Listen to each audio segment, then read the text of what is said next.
बे बाजारसालियाव जोंनि फंबाय चन्दन बसुमतारी आरो अल्पना बसुमतारीनि नाजानायाव दिनै बेवहाय मोनसे गोदानै अल्पनास बिउटि पार्लार मुंनि मोनसे बिउटि पार्लारखौ बेवहाय बेखेवनाय जाबाय आरो बे बिउटि पार्लारखौ बेखेवनानै आङो गोजोननाय मोन्दों। मानो होनोबा फोथायनाय दङ बे बिउटि पार्लारनि गेजेरजों गोबां बे ओनसोलनि लाइमोन जोहोलाव जोहोलावजोफ्रा गाव गावनि देहाखौ मोजाङै लाखिनांगौनि थाखाय फोसाबनांगौनि थाखाय बे मोनसे खाबु मोननो थांगासिनो दङ।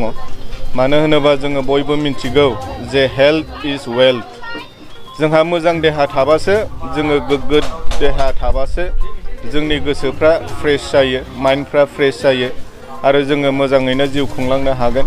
दा फोथायनाय दङ बे बिउटि पार्लारनि गेजेरजों गोबां बे ओनसोलनि जोंनि लाइमोन जोहोलाव जोहोलावजोफ्रा बिथांमोना गाव गावखौनो बेबायदि मोनसे दानि मडार्न वर्ल्डआव गोग्गो देहा लाखिनांगौनि थाखाय बेयाव गासिबो खाबुखौ मोनगोन।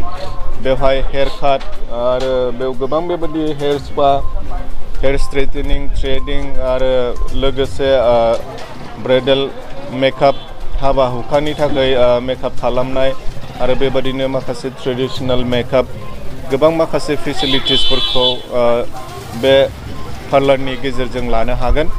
स' आङो खावलायो जोंनि बे ओनसोलनि साफ्रोमबो जाय लाइमोन जोहोलावजोफोर दङ बिथांमोना दिनैनिफ्राय लानानै बे अल्पनास बिउटि पार्लाराव बिथांमोना फैनो हागोन आरो मेकआपनि थाखाय बिथांमोना बेवहाय सुबुरुन लानो हागोन। लोगोसे मोजां देहाखौ लाखिनो थाखाय बिथांमोना बेवहाय बिउटि पार्लाराव फैनानै बिथांमोना मेकआप खालामफैनो हागोन।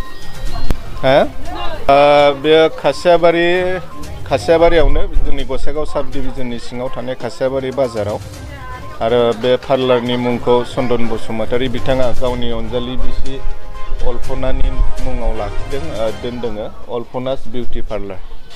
We are here to celebrate our grand parlor's opening. We are so thankful to everybody in the step of this way, and we pleased to welcome you all to visit us in Khasiabari, Gosaigaon, Alapana's Parlour. Thank you.